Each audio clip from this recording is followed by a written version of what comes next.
Bismillahirrahmanirrahim. Assalamualaikum warahmatullahi wabarakatuh. Waalaikumsalam. Waalaikumsalam warahmatullahi Waalaikumsalam warahmatullahi Alhamdulillahilladzi jawadi alladzi jallat ni'amuhu 'ala al-ihsa'i bil a'dad al-man bil nusri wal irshad al-hadi ila sabil ar-rasyad al-muwaffiq lit tafaqquh fi ad-din man latafa bihi wa ikhtarahu min al-'ibad. Ahmaduhu ablagha hamdin wa akmalahu wa azkahu wa ashmalahu. وأشهد أن لا إله إلا الله الواحد الغفار وأشهد أن محمدا عبده ورسوله المصطفى المختار صلى الله وسلم عليه وزاده فضلا وشرفا لديه. أسأل الله أن يفقهنا في الدين وأن يعلمنا ما ينفعنا وأن ينفعنا بما علمنا وأن يزيدنا علما نافعا وعملا صالحا إنه ولي ذلك والقادر عليه. وبعد، الحمد لله alladzi bi ni'matihi tatimmu shalihat. Segala puji bagi Allah Subhanahu wa taala yang mana atas semua limpahan nikmat dan karunia-Nya kita bisa melaksanakan dan merasakan setiap kebaikan. Demikian juga di malam hari ini.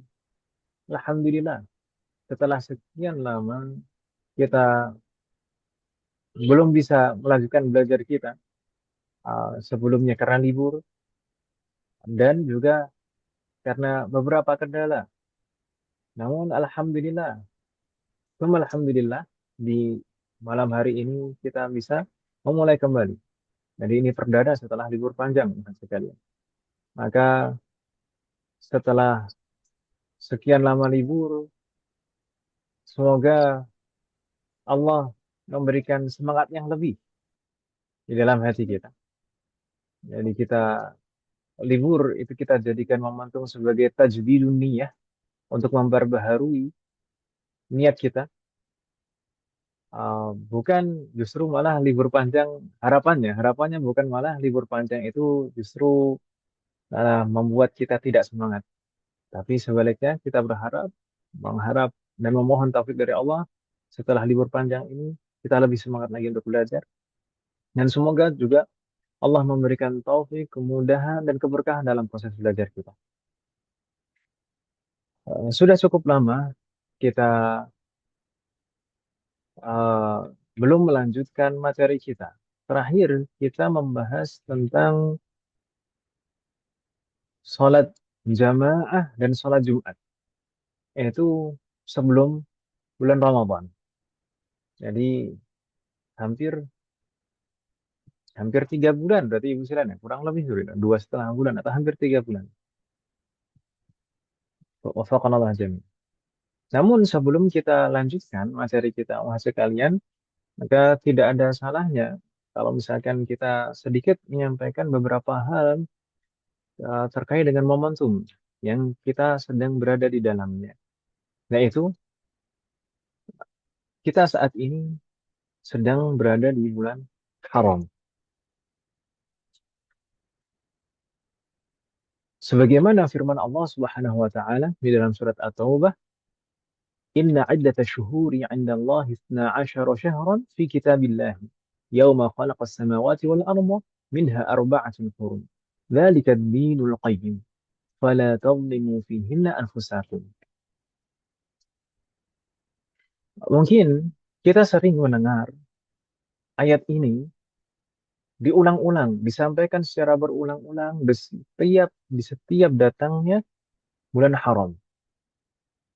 Namun pengulang-ulangan itu bukan berarti membuat kita bosan, karena tabiat manusia itu lupa dan salah, salah dan lupa. Dan setiap saat, selama seseorang masih hidup, maka dia akan selalu membutuhkan nasihat. Makanya di dalam surat Al-Asr, di antara orang-orang yang dikecualikan, yang tidak celaka, yang tidak merugi adalah orang-orang yang saling menasihati, selalu saling menasihati dalam kebaikan. Wa tawasau bil haqqi wa tawasau bis sabr. Maka pengulang-ulangan nasihat setiap kali bulan haram itu adalah bentuk pengamalan juga dari ayat itu tadi. Wa tawasau bil haqqi wa tawasau bis sabr. Saling menasihati dalam kebenaran dan kebaikan dan kesabaran.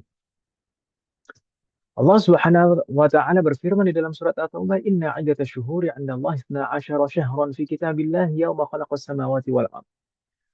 Sesungguhnya jumlah bulan di sisi Allah Subhanahu wa taala menurut perhitungan Allah Subhanahu wa taala adalah 12 bulan.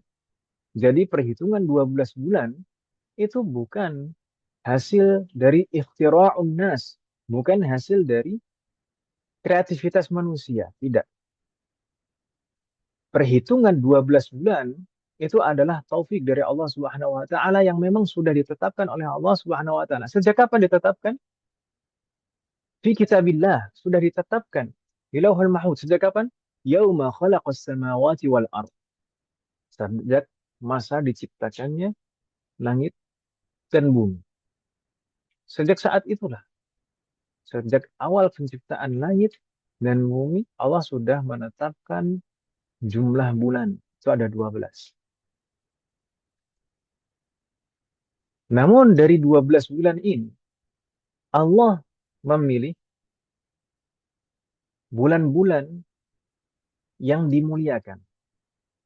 Di antaranya ada bulan Ramadan yang merupakan Ustadz, Sayyidus Syuhur. Naam, bagaimana? Ada pertanyaan, Wahid? suaranya putus-putus di saya Pak semua ya? Enggak, Jelas. Bu. Jelas. Bismillahirrahmanirrahim. Apa coba Ibu keluar dulu nanti masuk lagi. Allahumma yassir. Kita lanjutkan, Wahid. Gak apa-apa? Nah, Ustaz. Nah, sampai mana tadi, Om? 12 bulan. Bulan yang Nah, dari 12 haram. bulan, dari 12 bulan ini, Allah memilih bulan-bulan tertentu yang Allah muliakan. Di antaranya ada bulan Ramadan yang merupakan Sayyidus Syuhur, bulan yang paling mulia, bulan yang terbaik di sisi Allah Subhanahu wa taala. Namun selain bulan Ramadan, itu juga ada bulan yang dimuliakan oleh Allah Subhanahu wa taala yang disebutkan di dalam surat At-Taubah ini tadi. Minha arba'atun hurum. Di antara 12 bulan tadi ada 4 bulan haram. Ada 4 bulan haram. Maksudnya bulan haram adalah bulan yang sangat dimuliakan oleh Allah Subhanahu wa taala. Dzalika ad-dinul qayyim. Itulah ketetapan di dalam agama kita yang qayyim, yang lurus. Fala tadlimu fihinna anfusakum. Maka janganlah kalian menzalimi diri kalian sendiri. Wafaqanallah jami'an. Mungkin terkadang sebagian orang bertanya-tanya, kenapa Allah memilih bulan-bulan tertentu untuk dimuliakan? Kenapa tidak dijadikan semua bulan itu mulia? Mungkin ada yang bertanya-tanya seperti itu.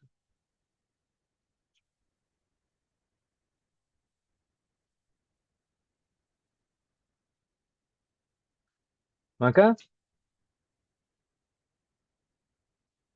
kita harus memahami betul-betul firman Allah Subhanahu wa taala di dalam surat Al-Anbiya, la yus'alu amma yaf'alu wa hum yus'alun. La yus'alu amma yaf'alu. Allah tidak dipertanyakan apapun keputusan. Wa hum yus'alun. Adapun makhluk, semua makhluk, hum yus'alun. Mereka akan dipertanggungjawabkan atas semua perbuatan mereka. Semua keputusan Allah itu tidak dipertanyakan. Itu memang hak Allah sebagai Khaliq, sebagai Malik, sebagai Mudabbir. Namun, meskipun demikian, terkadang kita bisa mengambil hikmah.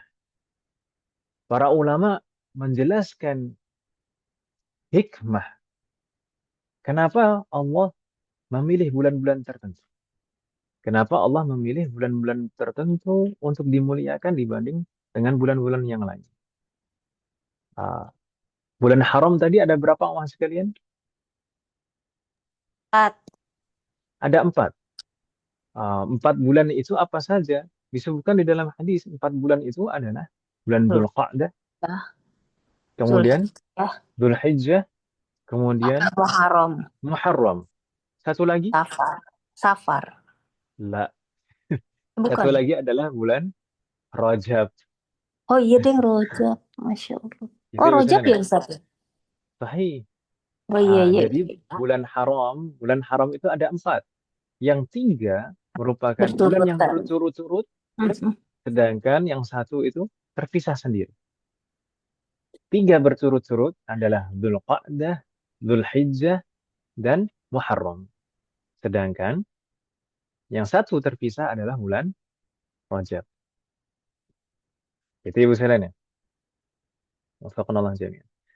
Sebagian ulama menjelaskan hikmah kenapa Allah memilih bulan-bulan ini, Dzulqa'dah, Dzulhijjah, kemudian Muharram sebagai bulan haram karena untuk memuliakan jamaah haji, untuk memuliakan jamaah haji dan proses pelaksanaan haji sebagai bentuk persiapan agar betul-betul aman pelaksanaan haji. Orang-orang yang ingin melaksanakan haji bisa melaksanakan haji dengan aman. Dan begitu juga sepulangnya jamaah haji dari pelaksanaan proses ibadah haji, pulang kembali ke tempatnya juga bisa pulang dengan aman. Wafaqanallah jami'an. Tapi kok lama banget, Ustaz? Naam, karena dahulu tidak seperti zaman sekarang. Dahulu ketika seseorang ingin melaksanakan ibadah haji, itu tidak ada pesawat. Ini harus menempuh perjalanan yang sangat jauh. Kalau di Indonesia dulu biasanya menggunakan kapal, ya kan Ibu sekalian? Butuh waktu berbulan-bulan untuk sampai di sana.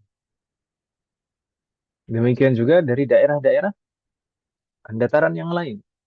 Atau untuk mencapai kota Makkah, itu butuh perjalanan yang sangat lama dahulu. Namun Alhamdulillah sekarang sudah ada pesawat bisa ditempuh dengan waktu yang singkat. Dan kenapa kok harus menjadi bulan haram sehingga aman? Ya, karena dahulu tabiat orang Arab itu adalah sering berperang antar kabilah. Sering berperang antar kabilah. Dan kalau misalkan seandainya di waktu-waktu menjelang bulan haji atau pasca setelah pelaksanaan haji, itu orang-orang Arab tetap selalu berperang seperti itu, maka itu akan membuat para jamaah haji tidak aman. Uh, Mungkin bisa jadi tidak sampai di kota Makkah pada waktunya, tepat pada waktunya. Makanya Allah memuliakan. Dan kita perlu paham juga bahwasanya pelaksanaan ibadah haji itu memang dari dulu sudah ada. Sejak sebelum datangnya Islam, pelaksanaan haji itu sudah ada meskipun tata caranya berbeda. Dan bulan haram itu memang sejak dahulu sudah ada juga. Sejak sebelum datang Islam, orang-orang Arab itu sudah paham betul bahwasanya bulan Dzulqa'dah, Dzulhijjah, Muharram itu adalah bulan-bulan haram. Begitu Ibu sekalian. Wafaqanallah jami'an. Jadi eh, bulan-bulan yang kita ketahui sekarang dari Muharram, Safar dan seterusnya sampai Dzulqa'dah, Dzulhijjah itu sudah ada. Nama-nama bulan itu sudah ada sejak dahulu sebelum datangnya Islam. Subhanallah. Kemudian, apa keutamaan bulan haram? Sebagaimana sering kita dengar, bulan haram adalah bulan yang sangat dimuliakan. Maka setiap amal ibadah di dalamnya akan diperbesar pahalanya, akan diperbesar pahala. Namun sebaliknya juga setiap bentuk dosa dan kemaksiatan akan juga semakin besar dosanya. Makanya di dalam surat At-Taubah tadi disebutkan fala tadlimu anfusakum, dan janganlah kalian menzalimi diri kalian sendiri. Maksudnya, janganlah kalian menzalimi diri kalian sendiri, janganlah kalian berbuat dosa dalam bentuk apapun. Baik itu zalim kepada diri sendiri, maupun zalim kepada Allah, maupun zalim kepada sesama makhluk. Tapi kenapa kok yang disebutkan di dalam ayat itu hanya fala tadlimu anfusakum, hanya jangan menzalimi diri kalian sendiri. Tidak disebutkan jangan menzalimi Allah, jangan menzalimi sesama makhluk. Karena pada dasarnya seorang ketika berbuat dosa atau ketika dia berbuat zalim kepada sesama makhluk, pada hakikatnya sebelum dia zalim kepada sesama makhluk, dia sudah menzalimi dirinya sendiri. Maksudnya bagaimana? Maksudnya ketika dia mau menzalimi orang lain, dia artinya dia telah menjerumuskan dirinya sendiri ke dalam dosa dan membuat dirinya berhak untuk dia hukum dan diazab oleh Allah Subhanahu wa taala. Jadi ini bentuk kezaliman. Dia tidak menjaga dirinya sendiri dari api neraka. Semoga Allah memberikan taufik kepada kita semua. Eh, Kalau misalkan ada pertanyaan, misalkan, Ustadz, bukannya perbuatan zalim itu memang sudah haram hukumnya, meskipun pada selain bulan haram? Naam sahih. Perbuatan zalim itu haram hukumnya, meskipun di luar bulan haram. Makanya Allah Subhanahu wa taala berfirman di dalam hadis qudsi yang disebutkan juga di dalam Arba'in An-Nawawi, "Inni haramtu dzulma 'ala nafsi, fala tadzalamu." Sesungguhnya aku mengharamkan kezaliman bagi diriku sendiri. Maksudnya Allah mengharamkan dirinya untuk berbuat zalim. Inni haramtu dzulma 'ala nafsi. Jadi tidak mungkin Allah itu zalim. Tidak mungkin Allah menzalimi hambanya. Inni haramtu dzulma 'ala nafsi, fala tadzalamu. Maka juga janganlah kalian saling menzalimi. Maka Allah mengharamkan kezaliman pada dirinya sendiri, dan Allah juga mengharamkan kezaliman pada setiap makhluk. Lalu kenapa kok disebutkan secara khusus di dalam bulan haram fala tadlimu anfusakum, dan janganlah kalian menzalimi diri kalian sendiri? Para ulama menjelaskan dosa kezaliman, dosa kezaliman di bulan haram itu lebih besar daripada dosa-dosa kezaliman di luar bulan haram. Nah, di luar bulan haram kezaliman itu dosa dan haram hukumnya.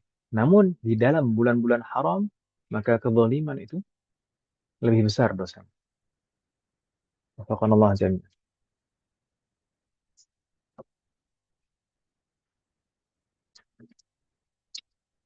Makanya ketika datang bulan haram, biasanya orang-orang Arab dahulu, ketika datang bulan haram, itu semua bentuk peperangan itu berhenti. Semua bentuk peperangan itu berhenti. Sudah tidak ada permusuhan lagi. Semuanya menahan diri. Menahan diri sampai selesai bulan haram. Makanya ketika bulan Safar, itu biasanya banyak sekali terjadi pertumpahan darah. Karena baru selesai bulan haram. Dzulqa'dah, Dzulhijjah, Muharram, dan Safar. Safar itu sudah bulan haram, bukan bulan haram lagi.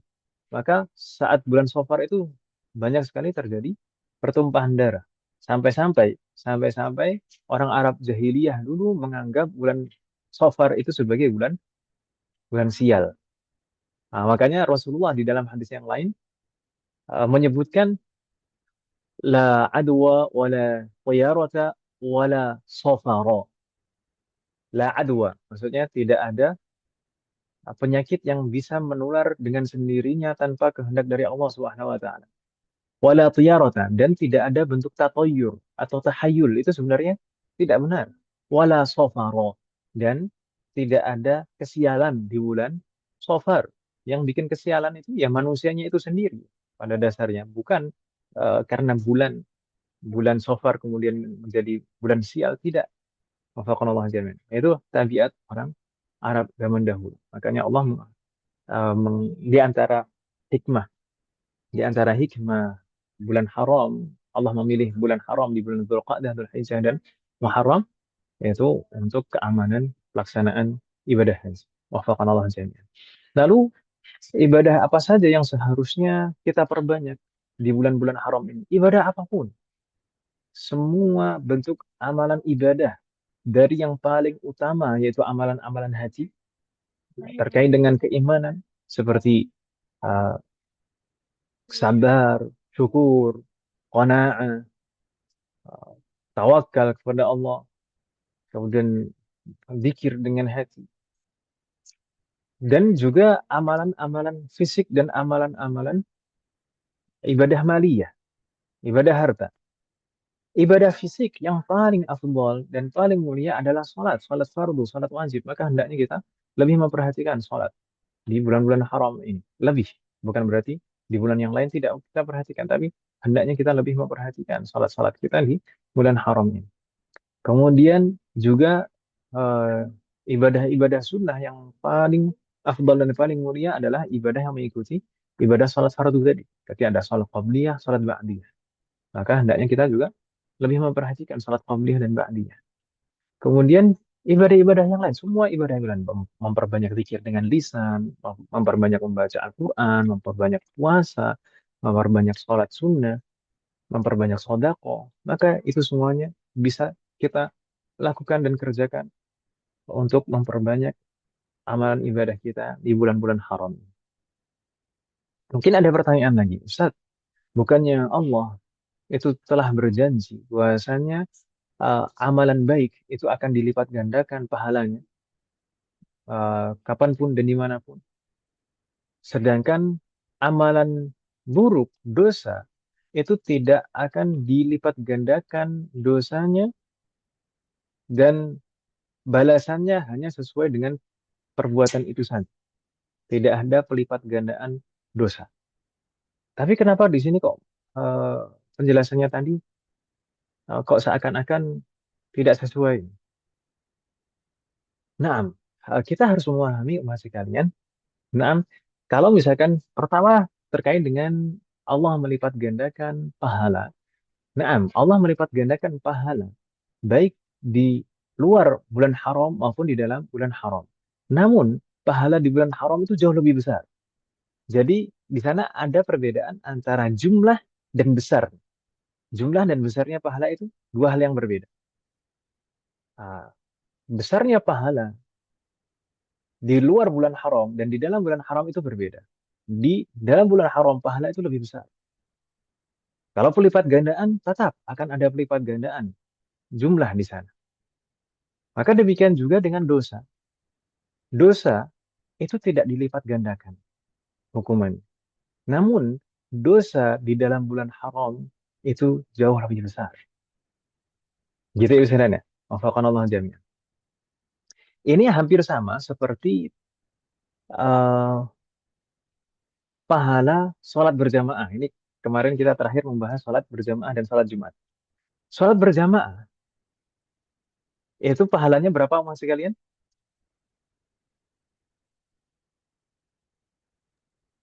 27 derajat. Nah, yang masyhur itu 27 derajat. 27 derajat pahala sholat berjamaah. Namun, sholat berjamaah di rumah, di selain masjid, dan sholat berjamaah di masjid, apakah 27-nya itu sama? Kan sama-sama sholat berjamaah. Naam, sholat berjamaah itu pahalanya 27 derajat dilakukan dimanapun. Baik di masjid, di rumah, di kantor, atau dimanapun. Semua sholat berjamaah itu pahalanya 27 derajat. Namun, 27 derajat yang di rumah itu tidak sebanding, tidak sama dengan 27 derajat yang dilaksanakan di masjid. tentu 27 derajat yang dilaksanakan di masjid itu jauh lebih besar dibanding dengan 27 derajat yang di rumah. Begitu Ibu Sudan ya? Bisa dipahami maksud saya masih kalian? Insya Allah, Ustaz. Wafaqanallah jami'an.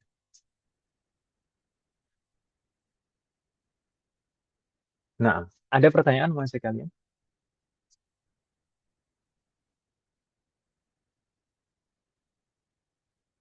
Tidak ada?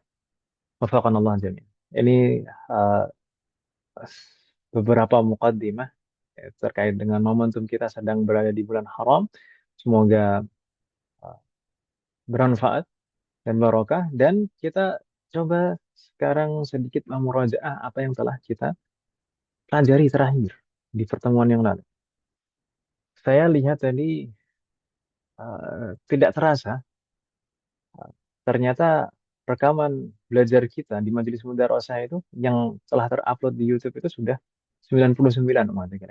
Berarti kalau dijumlah dengan ini sudah pertemuan ke-100 ini. Alhamdulillah alladzi bi ni'matihi tatimmus shalihat.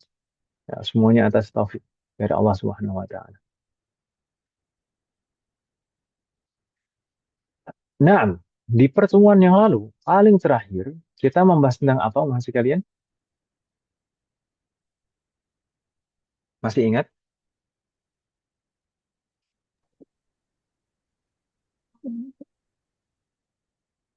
Masih ada catatannya, Mahat? Terakhir kali, Ya Ustaz, ntar saya nyariin yang kita membahas tentang sholat Jumat. Untuk sholat jamaah, hukum sholat jamaah, kemudian syarat-syarat uh, yang berkewajiban untuk sholat berjamaah, itu sudah kita bahas di pertemuan sebelumnya lagi. Namun di pertemuan paling terakhir, yang kita bahas adalah sholat Jumat. Ya kan Ibu Senen?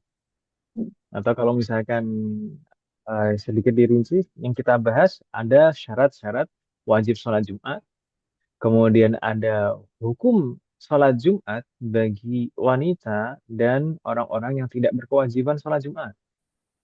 Kemudian syarat safar, syarat safar yang boleh untuk meninggalkan sholat Jumat. Dan hukum safar pada hari Jumat bagi yang berkewajiban sholat Jumat. Ini mungkin ringkasan apa yang kita bahas di pertemuan yang lalu. Yang lalu ini sudah 2,5 bulan yang lalu, hampir 3 bulan yang lalu. Ini musilan. Wafaqanallah jami'an. Alhamdulillah. Terus kita mau bahas sekalian catatan Wahid di pertemuan terakhir. iya, yang terakhir tuh yang tidak dalam keadaan safar. Nah, dulu kita eh, kalau yang di kitab itu kita sudah sempat membacanya. Di sana dimulai wal jama'atu fil jumu'ati fardu 'ainin 'alaihim ay al-madhkurin idza kanu arba'ina mukallafina mustawtinina fi abaniyatin fala yajibu 'ala ahli al-khiyam wa tajibu 'ala man nawa al-iqamata 'indahum arba'ata ayyamin sihahin أي غير يومي الدخول والخروج وعلى من بلغه بالقوة لا بالفعل نداء صيت من طرف يليه من بلده وشرطها dan seterusnya. Wafaqana Allah jami'an. Di sini sebenarnya yang disebutkan oleh al-muallif terkait dengan pembahasan salat Jumat, di sana ada 3 macam syarat. Ada syarat wajib, kemudian ada syarat sah, ada syurutul wujub, ada syurutus sihhah, syarat wajib, syarat sah, dan satu lagi ada syurutu al-in'iqad, syarat sholat Jumat itu menggugurkan kewajiban. Apakah sholat Jumatnya menggugurkan kewajiban atau tidak? Dari 3 hal itu sebenarnya eh, tersebutkan di dalam kitab ini, Sulamut Taufik, yang disebutkan oleh al-mu'allif di sana. Hanya saja mungkin di sana ada apa ya? Mungkin tidak terpisahkan secara jelas mana yang merupakan syarat wajib, mana yang merupakan syarat sah, mana yang merupakan syaratu al-i'tiqad, syarat sholat Jumat itu menggugurkan kewajiban. Jadinya mungkin eh, kesempatan bagi kita untuk menjelaskan dan merinci supaya lebih jelas. Maka syarat wajib, apa bedanya antara syarat wajib, syarat sah, dan syaratul in'iqad?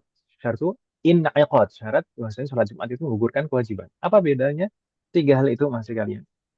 Pertama syarat, syarat itu sesuatu yang harus dikerjakan dan terpenuhi sebelum terlaksananya suatu amalan. Gitu kan Ibu Selen? Halo? Nah, Ustaz. Nah, kalau syarat wajib itu maksudnya apa masih kalian? Syarat wajib itu kalau terpenuhi semua syarat wajib itu baru seseorang berkewajiban untuk melaksanakan suatu amalan. Kalau syarat wajib tidak terpenuhi, maka seseorang tidak wajib untuk melaksanakan suatu amalan. Itulah mengapa disebut syarat wajib. Begitu usulannya. Iya. Adapun syarat sah adalah syarat agar suatu amalan ibadah itu atau suatu amalan ibadah yang dikerjakan sah. Itu makanya disebut syarat sah, supaya ibadahnya sah. Kalau tidak terpenuhi syarat sah, maka ibadahnya tidak sah. Gitu ya istilahnya. Allah jamin. Dan khusus pada sholat Jumat ini ada satu jenis syarat lagi yaitu syaratu in iqad. In iqad. In iqad itu apa? Syarat agar sholat Jumat ini menggugurkan kewajiban. Menggugurkan kewajiban bagi orang-orang yang melaksanakan. Allah jamin. Maka tiga macam syarat itu eh, kalau kita perhatikan di kitab ini penyebutannya agak sebagian itu agak yang bercampur. Maka ada baiknya kita memperjelas masing-masing. Yang kita bahas di pertemuan yang lalu adalah syurutul wujub, syarat wajib sholat Jumat. Maka syarat wajib sholat Jumat kemarin ada berapa masih kalian? 7. Ada 7. Masya Allah. Sudah ketemu catatannya, Om. Iya ini. Syarat wajib sholat Jumat itu ada 7. 7 itu apa saja? Islam. Islam, Al-bulu. bulu, naam, sudah balik, naam. Kemudian Al-aqlu. yang ketiga, al-aqlu, Al-aqlu. berakal. Kemudian Al-huri'ah. al-hurriyah. Oh, Hurriyah itu al-huri'ah. berarti merdeka, bukan merupakan budak, gitu kan namanya? Thumma Oh. Az-zukur. al-dzukurah. Nah, dzukurah berarti laki-laki, gitu Laki-laki. kan? Seorang laki-laki. Sedangkan yang keenam, Apa ya? Sehat ya. as-sihhah wa Lihat. adamu al-udhur. Sehat dan tidak ada uzur baginya. Gitu kan? Terakhir yang ketujuh apa, Om? Al-iqamah. Al-iqamah. Sahih. Al-iqamah maksudnya al-iqamah itu apa? Tidak dalam safar. Tidak dalam kondisi safar. Sahih. Berarti syarat wajibnya, syarat wajibnya melaksanakan sholat Jumat itu ada 7. Yang pertama Islam, yang kedua balik, sudah balik mencapai masa balik, kemudian berakal, kemudian merdeka, bukan budak, kemudian laki-laki sehat yang tidak memiliki udzur, kemudian terakhir tidak dalam kondisi Tidak dalam safar. safar. Wafaqanallahu jami'an. Jika terpenuhi semua syarat 7-7-nya ini, maka seseorang wajib. Wajibnya apa? Wajib fardu ain. Fardu ain untuk melaksanakan sholat Jumat. Jadi ini tidak seperti sholat jamaah 5 waktu. Kalau sholat berjamaah 5 waktu, hukumnya fardu kifayah. Ya kan, Ibu Kifayah. sekalian? Iya. Fardu kifayah. Kalau misalkan uh, sudah ada yang mengerjakan di kampungnya, di areanya, daerahnya, sudah ada beberapa yang mengerjakannya di tempat yang bisa dilihat, yang di masjidnya, di masjid. Jadi bukan dilaksanakan di rumah yang tidak bisa diketahui siapapun, tapi harus nampak syiar di sana. Kalau sudah ada yang mengerjakan dan nampak syiar mengerjakan jamaah sholat, maka gugur kewajiban bagi yang lain. Maksudnya kewajiban untuk melaksanakan sholat berjamaah. Tapi kalau sholatnya tetap wajib, tetap wajib. Yang gugur adalah kewajiban untuk sholat berjamaah. Wafaqanallahu jami'an. Adapun sholat Jumat ini hukumnya fardu ain. Itu misalnya fardu ain. Dan nanti akan kita bahas secara tersendiri syarat sahnya. Dan di antara syarat sah itu sebenarnya adalah dilaksanakan secara berjamaah. Jadi berjamaah pada sholat Jumat itu hukumnya fardu ain juga. Karena sholat Jumatnya fardu ain, dan kalau tidak dilaksanakan secara berjamaah tidak sah, maka jamaah sholat Jumat, berjamaah dalam melaksanakan sholat Jumat, itu juga hukumnya fardu ain. Gitu ya Usilan ya? Iya. Sebagaimana kita bahas sebelumnya, sholat berjamaah itu kan macam-macam, dan hukumnya berbeda-beda. Yang fardu kifayah tadi, sholat berjamaah untuk sholat fardu 5 waktu. Ya kan ya Usilan? Mm-mm. Wafaqanallah jami'an. La ilaha illallah. Muhammadur Rasulullah. Baik. Kemudian, umat sekalian, kalau sudah kita ketahui 7 syarat tadi, yang pertama Islam.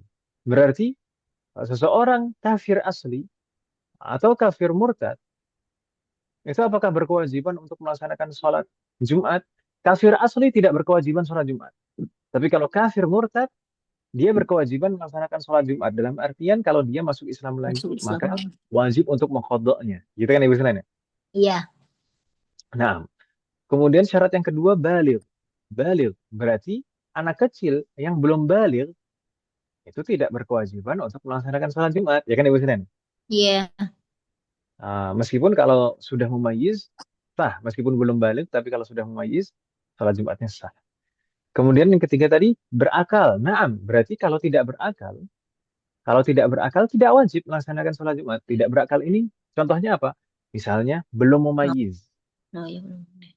Belum mumayyiz berarti tidak wajib sebenarnya.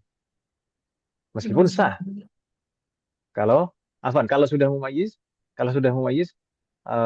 sah. Tapi kalau belum mumayyiz itu tidak wajib dan tidak sah. Kalau belum mumayyiz ya, belum balik, belum Iya. mumayyiz, masih kecil banget, belum balik, belum mumayyiz, maka ibadahnya tidak sah. Meskipun tidak mengapa kalau kita ajak untuk membiasakan diri melaksanakan sholat Jumat. Wafaqanallah jami'an. Mm-mm. Dan di antara contoh juga yang belum berakal atau tidak berakal adalah orang yang gila. Mm-mm. Demikian juga orang yang pingsan, Pingsan, orang yang mabuk, mabuk tertidur. dan tertidur. Mm-mm. Wafaqanallah jami'an. Maka semuanya itu tidak berkewajiban untuk melaksanakan sholat Jumat.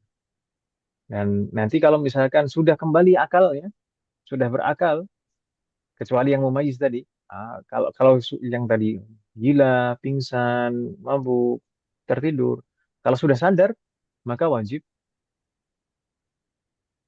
mengkodoknya. Wajib mengkodoknya. Mengkodoknya gimana? Mengkodok dengan kalau misalkan sudah lewat waktunya dan sholat sudah lewat jamaahnya, maka dikodok dengan sholat zuhur. Gitu ya Ustaz ya.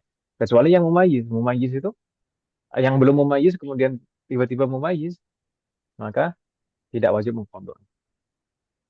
Wassalamualaikum warahmatullahi wabarakatuh. Kemudian yang kelima tadi merdeka Ibu Ustaz ya. Maksudnya bukan budak. Maka kalau budak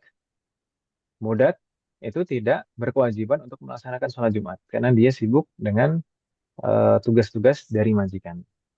Kemudian tadi syarat yang keempat ya, hurriyah itu Iya. merdeka. Syarat yang kelima laki-laki. Natsul. Berarti selain laki-laki, semua semua selain laki-laki itu tidak berkewajiban untuk melaksanakan sholat Jumat. Semua selain laki-laki ini siapa saja? Emang ada berapa selain laki-laki? Mm. Yang masuk kategori selain laki-laki itu ada perempuan, wanita, Unsa. ibu-ibu, akhwat, dan khunsa. Khunsa itu yang memang Nggak dilahirkan jelas. dalam kondisi double kelamin gitu ya. Subhanallah azim. Itu khunsa. Selama khunsa itu belum bisa dipastikan statusnya apakah laki-laki atau perempuan, maka dia tidak berkewajiban untuk melaksanakan sholat Jumat. Karena masih ada kemungkinan dia perempuan gitu. Tapi Hmm. kalau sudah bisa dipastikan, oh ini ternyata laki-laki, maka wajib melaksanakan sholat Jumat. Kemudian syarat yang keenam tadi sehat dan tidak ada udzur. Maka bagi orang yang sakit, yang memiliki masyaqqah, yang sulit untuk berjalan menuju masjid, dan kalau misalkan kalau misalkan pun sampai masjid maka nanti tidak khusyuk untuk melaksanakan sholatnya karena sakit, maka itu tidak berkewajiban untuk melaksanakan sholat Jumat, meskipun kalau dia paksakan kemudian dia melaksanakan sholat Jumat, maka sah sholat Jumat, gitu ya, sah sholat Jumatnya dan menggugurkan kewajiban. Taqabbalallahu jami'an. Tapi orang yang sakit menghasilkan pada dasarnya memang tadi tidak berkewajiban untuk melaksanakan sholat Jumat. Tapi kalau misalnya orang sakit ini punya tekad nih, aku pengen tetap melaksanakan sholat Jumat, tetap berangkat ke masjid. Kemudian sampai di masjid, sampai di masjid saat iqamah mau dilaksanakan sholat Jumat, sudah muadzin sudah iqamah, imamnya sudah mau takbiratul ihram, kemudian punya pikiran, oh saya kan sakit, saya pengen pulang aja. Kan sebenarnya saya tidak berkewajiban. Lah, kalau sudah posisi seperti itu, sudah posisi uh, iqamah, imamnya sudah bersiap untuk takbiratul ihram, maka tidak boleh pergi. Hmm. Uh, Padahal meskipun sebelumnya itu sakit, tapi kalau dia sudah berada di masjid, sedangkan sudah iqamah, imamnya sudah mau takbiratul ihram, maka tidak boleh meninggalkan masjid. Gitu, ya. Hmm. Berikutnya syarat yang ke-7, yang terakhir apa, Umar? Al-iqamah, yaitu tidak Tidak dalam dalam kondisi dan safar. safar. Tidak dalam kondisi safar. Berarti kalau seseorang dalam kondisi safar, di dalam perjalanan, maka dia tidak berkewajiban untuk melaksanakan sholat Jumat. Begitu? Iya, begitu. Lalu kewajibannya apa? Kewajibannya adalah melaksanakan sholat duhur. Begitu kan Ibu Sena, ya? Namun, Iya. perlu difahami safar yang bagaimana yang menggugurkan kewajiban sholat Jumat. Tidak semua safar, yaitu safar yang dimulai sebelum terbit fajar. Ya kan Ibu Sena? Iya. Nah, safar yang dimulai sebelum terbit fajar, sebelum subuh, itu sudah berangkat safar. Maka nanti kalau misalkan safarnya itu di hari Jumat, berangkatnya sebelum subuh, maka boleh tidak melaksanakan sholat Jumat. Lalu bagaimana? Sholatnya sholat duhur. Tapi kalau misalkan pengen sholat Jumat, boleh tidak? Ustaz? Boleh. Dan sah sholat Jumat. Kalau misalkan dalam kondisi musafir sekalipun, kemudian nanti ternyata di tengah perjalanan ketemu dengan masjid dan sudah masuk waktu sholat Jumat, kemudian dia melaksanakan sholat Jumat, sah sholat Jumatnya. Meskipun sebenarnya tidak wajib. Gitu ya usulannya. Iya. Jadi safar yang diperbolehkan tadi, safar yang menggugurkan kewajiban sholat Jumat adalah safar yang dimulai sebelum terbit fajar. Adapun safar yang dimulai setelah terbit fajar, safar yang dimulai setelah masuk waktu subuh atau bahkan setelahnya, misalkan berangkat safarnya jam 7 atau jam 8 atau jam 9, maka tetap berkewajiban untuk melaksanakan sholat Jumat. Begitu, begitu usulannya. Iya. Wafaqanallahu jami'an. Dan harus dipastikan sebelum berangkat itu harus dipastikan nanti dia bisa sholat Jumat di perjalanan. Harus dipastikan nanti dia bisa sholat Jumat di perjalanan. Wafaqanallahu jami'an. Jadi kalau misalkan sejak awal dia tahu, oh nanti nggak mungkin sholat Jumat ini di perjalanan. Misalkan naik kereta hari Jumat. Ini nggak bisa melaksanakan sholat Jumat di kereta, ya kan Ibu Sunan? Ya, Mm-mm. ya. Iya. Nah, kalau misalkan perjalanan naik kereta di hari Jumat, kemudian mulai perjalanannya misalkan jam 9 misalkan. Dan dia tahu ini nggak mungkin melaksanakan sholat Jumat, maka haram seperti itu tidak boleh memulai perjalanan seperti itu. Maka kalau bisa, kalau bisa bagaimana? Kalau bisa ya berangkat meninggalkan desanya, meninggalkan kampungnya sebelum subuh. Sebelum. Sebelum subuh. Nanti berangkat ke stasiun sebelum subuh gitu. Atau ya pilih hari yang lain gitu, Mas. Iya. Wallahualam jami'. Tapi kalau penting, Kalau penting berangkatnya hari Kamis, Mas. lah, ya sampai segitunya ya Ustadz ya. Ya nanti kalau misalkan, nah Ustaz, nanti kalau misalkan mendesak tiba-tiba itu bagaimana? Ya pertama dia sebenarnya berdosa sebenarnya karena menyengaja melaksanakan perjalanan sedangkan sudah terbit Iya, fajar dan dia tidak bisa melaksanakan sholat Jumat. Lalu kewajibannya apa? Kewajibannya mengkodoknya dengan sholat duhur. Ya, sholat duhur, tetap wajib sholat duhur. Tapi dia berdosa karena meninggalkan sholat Jumat di situ tanpa uzur. Karena tidak memenuhi persyaratan. Safarnya tidak memenuhi persyaratan untuk menggugurkan sholat Jumatnya. Gitu kan namanya?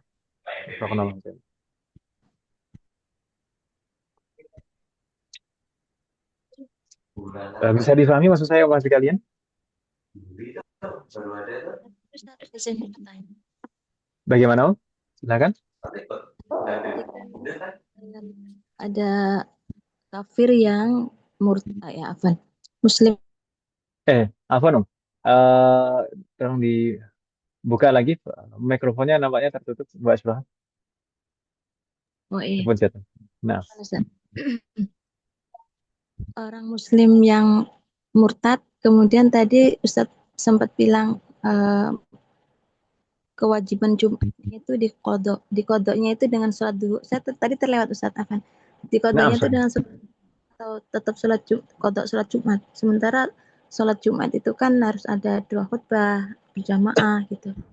Nah, jadi kodoknya dengan sholat duhur. Kodoknya dengan sholat duhur. Kenapa? Karena di antara syarat sah sholat Jumat itu adalah dilaksanakan dengan berjamaah dan di pada waktunya, ya, pada waktu sholat duhur di hari itu. Jadi kalau sudah lewat waktunya dan sudah tidak ada jamaah lagi, maka dilaksanakannya dengan cara sholat duhur. Gitu, Om, ya. Nah, Karena sholat Jumat tidak bisa dilakukan dengan sendiri dan di luar waktunya. Sekerasa. Afwan.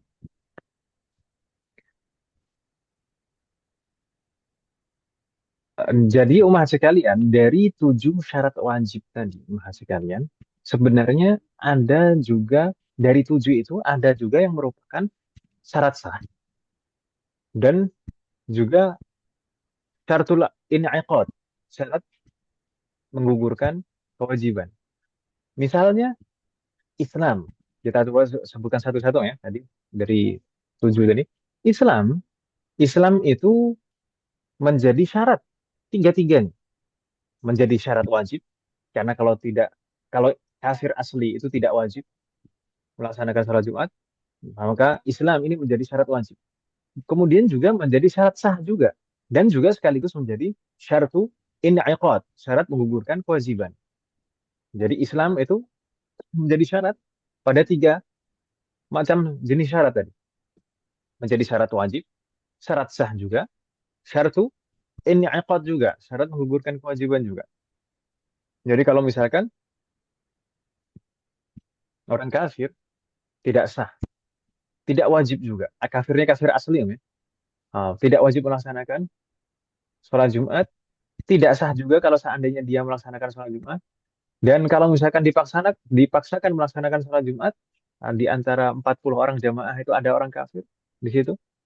Jadi tidak genap 40 itu orang muslim semuanya, tapi ada satu yang kafir, maka juga tidak menggugurkan kewajiban jamaah sholat Jumat. Harus diulang lagi. Kemudian juga termasuk berakal. Syarat yang ketiga tadi al-aqlu, berakal. Berakal ini juga syarat pada 3 macam syarat tadi. Menjadi syarat wajib, syarat sah juga, syaratu in'iqad juga. Ya, berakal itu menjadi syarat wajib karena kalau belum mumayyiz dan tidak berakal maka tidak wajib melaksanakan sholat Jumat dan juga tidak sah juga seandainya orang gila ikut sholat Jumat maka sholatnya tidak sah dan juga tidak menggugurkan kewajiban sholat Jumat juga. Ini syartu inaqad juga. Jadi kalau dari 40 orang itu ada satu yang gila, maka juga tidak menggugurkan kewajiban sholat Jumat. Islam dan berakal itu menjadi syarat dalam 3 macam syarat. Tapi untuk berikutnya, baligh, kemudian hurriyah dan dzukurah. Baligh, kemudian merdeka dan laki-laki ini hanya menjadi syarat pada 2 macam syarat, yaitu syaratul wujub dan syaratul in'iqad. Menjadi syarat wajib dan menjadi syarat sholat Jumatnya menggugurkan kewajiban. Kalau misalkan belum baligh atau budak atau bukan laki-laki, maka tidak wajib dan tidak menggugurkan kewajiban. Jadi misalkan di antara 40 orang yang sholat berjamaah itu ada yang belum baligh atau ada budak di dalam atau di antara 40 itu ada yang bukan laki-laki. Maka tidak menggugurkan kewajiban sholat Jumat. Tidak menggugurkan kewajiban sholat Jumat. Maka mereka harus menggenapkan jumlah 40 dan mengulangi sholat Jumat. Kalau masih ada tersisa waktu. Wafaqanallah jami'an. Namun, 3 syarat ini tadi, baligh, kemudian merdeka, kemudian laki-laki, ini tidak menjadi syarat sah. Tidak menjadi syarat sah. Maksudnya apa? Seandainya anak kecil yang belum baligh tapi sudah mumayyiz, kemudian budak, kemudian selain laki-laki ikut sholat Jumat, maka sholat Jumatnya sah. Gitu kan Ibu Sinan ya? Sebagaimana sempat kita bahas di pertemuan yang lalu. Misalkan ibu-ibu, akhwat, ummahat, pengen sholat Jumat. Hukum sholat Jumat bagi wanita bagaimana? Apakah sah atau tidak sholat Jumatnya? Naam, sholat Jumatnya sah. Apakah menggugurkan kewajiban sholat zuhurnya? Naam, juga menggugurkan kewajiban sholat zuhur. Kemarin kita sebutkan kaidah kullu man sahhat zuhruhu mimman la talzamuhu jumu'atun tasihhu minhu al-jumu'ah wa tughnihi an zuhrihi. Ini tidak mengapa kita ingat ini sebagai kaidah. Kullu man sahhat zuhru, siapapun yang sholat zuhurnya sah. Siapapun yang sholat zuhurnya sah. Mimman la talzamuhu jum'ah, meskipun dia tidak berkewajiban untuk sholat Jumat, tasihhu minhul jum'ah. Maka kalau melaksanakan sholat Jumat, sah sholat Jumatnya. Setiap orang yang sholat zuhurnya sah, misalkan ibu-ibu, kalau sholat zuhurnya sah. Meskipun tidak berkewajiban untuk melaksanakan sholat Jumat. Kalau ikut sholat Jumat, tasihhu minhul jum'ah. Maka sholat Jumatnya sah. Wa tughnihi an dhuhrihi. Dan menggugurkan kewajiban sholat zuhur. Begitu Ibu Sinan ya? Halo? Nah, Ustaz. Nah, Afan, Ustaz. jadi, Kan nah, kampung itu yang udah sepuh-sepuh itu kan pada ikut sholat Jumat ya Ustaz ya. Termasuk dulu waktu saya masih SD. Kalau nggak ikut nah, sholat Jumat ya. Jadi jadi kita nggak sholat duhur lagi Ustaz. Gimana itu Ustaz? ya nggak apa-apa. Kalau udah sholat Jumat, nggak sholat zuhur lagi. Walaupun perempuan. Iya, meskipun perempuan. Oh. Oh gitu. Nah, jadi tadi anak kecil yang sudah mumayyiz belum balik. Anak kecil yang belum balik, kemudian budak, kemudian selain laki-laki, kalau misalkan ikut sholat Jumat, mereka semuanya ikut sholat Jumat, itu sholat Jumatnya sah dan menggugurkan kewajiban sholat duhur. Gitu ya? Halo? Nah Ustaz. Nah, Wafaqanallah. Ustaz. Adapun syarat yang ke-6 tadi apa Om? Syarat yang ke-6 sehat Om ya? Sehat dan tidak ada udzur. Maka sehat ini menjadi syarat sah dan syarat in'iqad. Syarat sah dan afan. Maksud saya bukan syarat sah dan bukan syarat in'iqad, hanya syarat wajib saja. Sehat itu hanya syarat wajib saja, bukan syarat sah dan bukan syarat in'iqad. Jadi kalau orang sakit tidak wajib. Tapi kalau orang sakit ini mau sholat Jumat, apakah sah? Sah sholat Jumatnya. Apakah kalau misalkan masuk hitungan 40 orang yang berjamaah, berarti itu menggugurkan kewajiban sholat berjamaah? Nah, menggugurkan kewajiban sholat berjamaah. Meskipun dalam keadaan sakit. Meskipun sebenarnya tidak wajib baginya. Jadi sehat itu hanya sebagai syarat wajib, bukan sebagai syarat sah dan bukan sebagai syarat in'aqad, menggugurkan kewajiban. Begitu Ibu Sedan ya? Wadih amahat? Fakullah aja.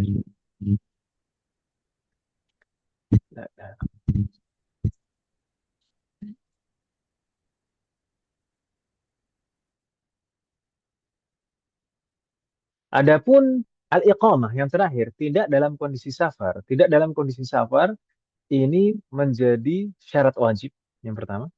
Dan juga menjadi syarat in'iqad, menggugurkan kewajiban. Bukan merupakan syarat sah. Jadi kalau misalkan dalam keadaan safar ingin sholat Jumat, ya sah-sah saja sholat Jumat. Dan menggugurkan kewajiban sholat duhur. Tapi sebenarnya kalau dalam keadaan safar itu tidak wajib untuk melaksanakan sholat Jumat dan tidak menggugurkan kewajiban. Kalau misalkan di dalam masjid itu hanya ada 40 orang dan salah satu dari 40 orang itu sebenarnya adalah musafir, bukan orang situ, dia musafir, maka tidak menggugurkan kewajiban sholat Jumat. Begitu usulannya. Wafaqanallah jami'an. Jadi iqamah iqamah itu merupakan syarat wajib dan syarat in'iqad, bukan syarat sah. Dari rincian-rincian yang kita sebutkan barusan mungkin agak bingung ya. Tapi semoga Allah memberikan taufik. Setidaknya dari apa yang kita sebutkan barusan eh, bisa diringkas ada 6 kategori orang. Ada 6 kategori orang terkait dengan sholat Jumat. Ada 6 kategori orang terkait dengan sholat Jumat. Ada yang wajib melaksanakan sholat Jumat, sah sholat Jumatnya, dan menggugurkan kewajiban. Sholatnya menggugurkan kewajiban. Itu yang terpenuhi semua syarat-syarat 7 tadi. Kalau semua syarat 7 tadi terpenuhi, maka dia wajib melaksanakan sholat Jumat. Dan sholat Jumatnya sah dan juga menggugurkan kewajiban. Itu yang pertama. Ada kategori orang yang kedua. Kategori orang yang kedua adalah orang yang berkewajiban untuk melaksanakan sholat Jumat dan sah sholat Jumatnya, tapi tidak menggugurkan kewajiban. Itu orang yang bagaimana? Orang yang dalam kondisi safar dan orang yang mendengar adzan Jumat. Orang yang mendengar adzan Jumat tapi tidak di daerahnya, tidak di kawasannya. Misalkan orang yang tinggal di bukan di daerah pemukiman. Orang yang tinggal bukan di daerah pemukiman, tapi dari tempatnya, dari rumahnya itu terdengar adzan Jumat di kawasan yang jauh, di kawasan pemukiman yang jauh dari. Maka dia wajib melaksanakan sholat Jumat. Dia wajib melaksanakan sholat Jumat. Meskipun sholat Jumatnya itu agak jauh dari tempat tinggalnya. Dia wajib. Dan sah sholat Jumatnya. Jadi dia wajib melaksanakan sholat Jumat dan sah sholat Jumatnya, tapi tidak menggugurkan kewajiban. Maksudnya tidak menggugurkan kewajiban tadi. Kalau misalkan dia termasuk hitungan 40 orang dari yang melaksanakan sholat Jumat itu, maka tidak menggugurkan kewajiban. Begitu ya usunannya. Wafaqanallah jami'an. Harus diulang lagi salat. Bingung tidak maksud saya Mas sekalian? Jadi yang pertama tadi kategori orang yang wajib melaksanakan sholat Jumat dan sah sholat Jumatnya dan menggugurkan kewajiban, yaitu orang yang memenuhi semua persyaratan, tujuh-tujuhnya, semua terpenuhi. Adapun kategori yang kedua adalah orang yang wajib melaksanakan sholat Jumat dan sah sholat Jumatnya, tapi tidak menggugurkan kewajiban. Itu orang yang bagaimana? Orang dalam keadaan safar dan yang bagaimana? Om? Mendengar azan tapi bukan di daerah pemukimannya. Naam, Afan, saya revisi, Om. Bukan orang dalam keadaan safar. Kenapa Ustaz? Bukan orang yang dalam keadaan safar. Saya revisi. Istilahnya kurang, mungkin bukan salah tapi kurang tepat. Bukan orang yang dalam keadaan safar. Eh, Ghairul mustautinin. Ghairul mustautinin itu adalah bukan penduduk asli setempat. Bukan penduduk asli setempat. Jadi kalau orang yang berkewajiban untuk melaksanakan sholat Jumat dan menggugurkan kewajiban, itu adalah mustautinin, orang yang memang tinggal, orang yang penduduk setempat. Kan dulu di pertemuan yang lalu kita sempat membahas kategori eh, atau macam-macam orang terkait dengan safar, Om, ya. Ada yang disebut muqim, ada yang disebut mustautin, ada yang disebut musafir. Ya kan Ibu sekalian? Atau mustautin dulu. Mustautin, muqim, musafir. Masih ingat Ibu sekalian? Mustautin itu memang orang yang tinggal di kampungnya. Muqim itu pendatang yang tinggal di suatu tempat. Tapi dia punya tempat, punya kampung untuk kembali. Itu muqim namanya. Kalau mustautin itu memang betul-betul penduduk di sana, di sana. Warlock ya, warlock. Warlock lah, warga lokal yang memang KTP-nya di sana dan dia tidak ada istilah mudik baginya gitu, kan. Nggak ada istilah pulang kampung baginya. Iya, iya, Tapi iya. kalau mukim itu orang pendatang yang tinggal di suatu tempat. Tapi pada momen-momen tertentu dia pulang kampung, gitu kan, kan? Itu namanya mukim. Sedangkan musafir itu yang bagaimana? Musafir itu orang yang memang betul-betul dalam keadaan perjalanan, di tengah perjalanan. Itu musafir. Begitu Ibu Selena? Masih ingat kan nama Ibu Selena?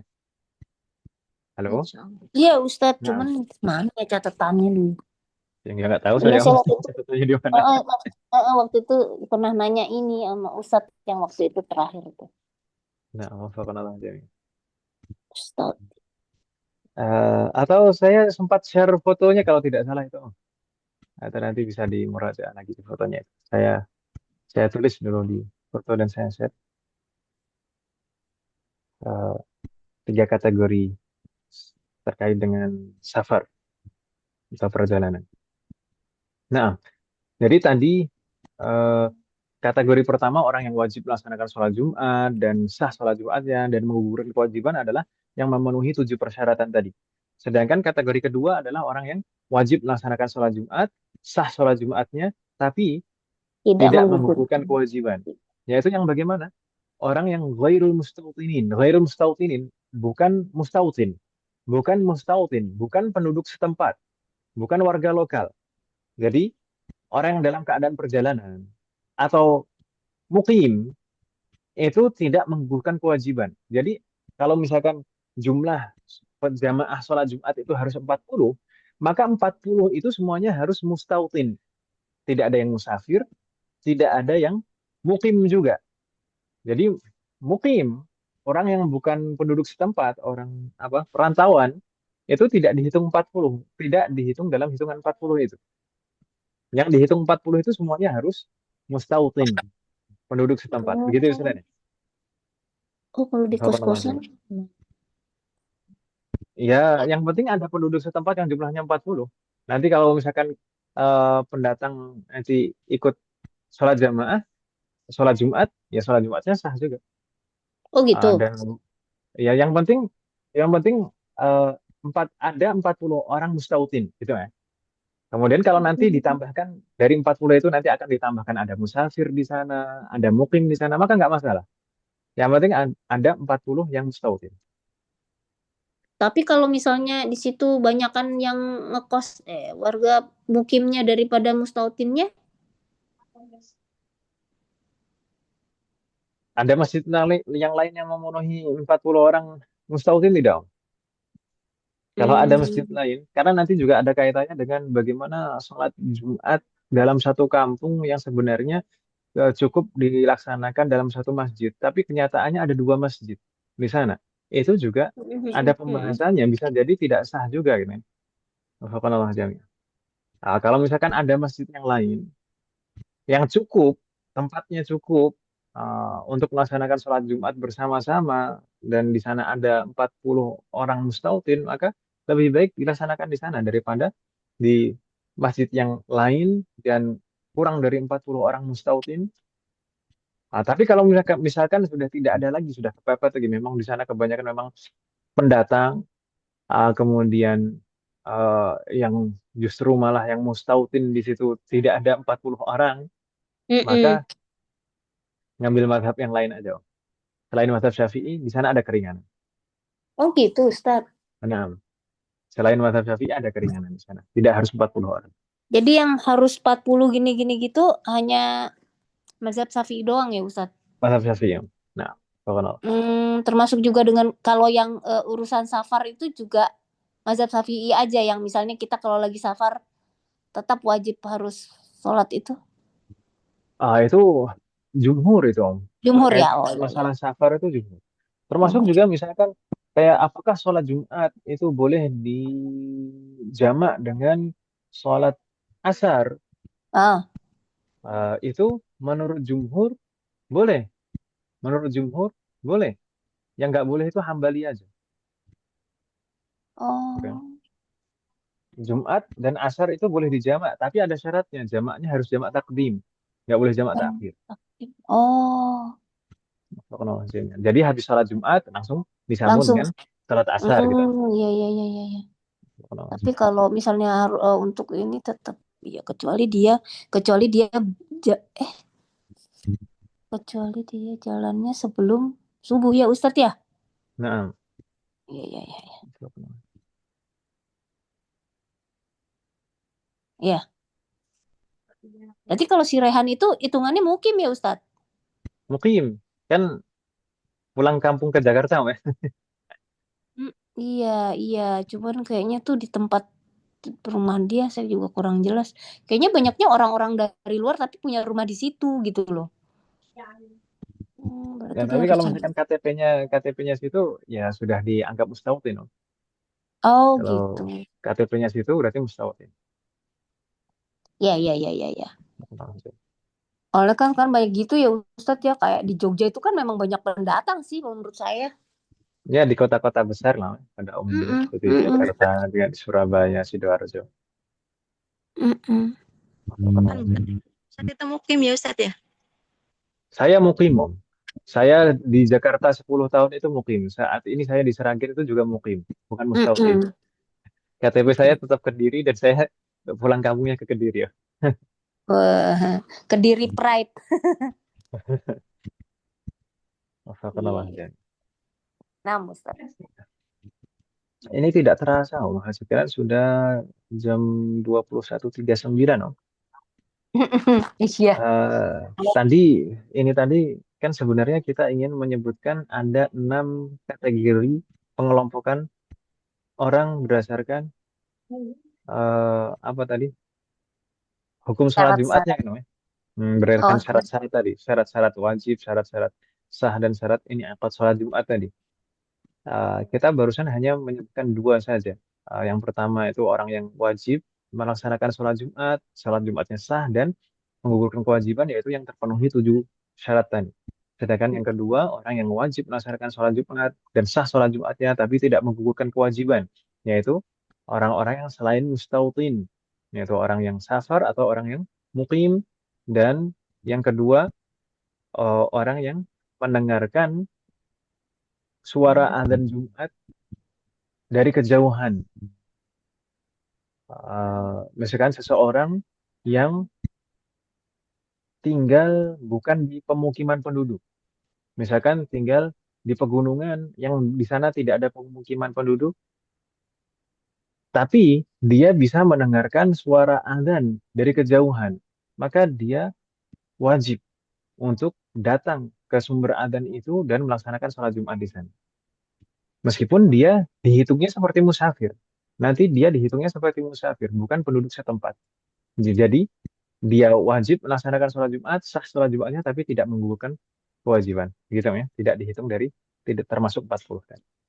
Itu baru dua itu yang kita sebutkan dan bahas Mas sekalian. Untuk sisanya, yang ketiga sampai ke enam mungkin kita sebutkan di pertemuan yang akan datang saja. Bagaimana Mas sekalian? Kalau Mas sekalian. Iya Ustadz. Nah, هل من سؤال قبل أن نختم؟ ayo. وفقنا الله جميعا. إن كان لا يوجد سؤال، إن كان ليس لديكم سؤال فنختم ونكتفي. Kita cukupkan umat sekalian. Semoga apa yang kita bahas dan pelajari hari ini bermanfaat dan barokah. Semoga Allah selalu memberikan taufik dan pertolongan kepada kita semuanya agar kita bisa melaksanakan setiap ilmu yang kita pelajari. Semoga Allah selalu memberikan kemudahan, keberkahan, kesabaran, keistiqomahan, serta keikhlasan dalam proses belajar kita. Semoga Allah selalu memberikan taufik dan hidayah kepada kita semuanya, demikian juga kepada orang-orang kita sayangi. Semoga Allah selalu melindungi kita semuanya dan juga orang-orang yang kita sayangi dimanapun berada. Jika di antara kita ada yang sakit atau kerabat kita atau keluarga kita ada yang sakit, semoga segera diberi kesembuhan oleh Allah Subhanahu wa Ta'ala. Semoga Allah menjadikan kita semuanya termasuk hamba-Nya yang soleh dan solehah dan bertakwa kepadanya. Semoga Allah menjadikan keluarga kita dan anak keturunan kita termasuk hamba-Nya yang soleh dan solehah. Dan semoga terlahir dari mereka generasi ulama. Semoga Allah selalu melindungi negara kita dan memperbaiki kondisi negara kita. Semoga Allah memberikan pemimpin yang terbaik untuk negara kita dan memperbaiki pemimpin-pemimpin kita. Semoga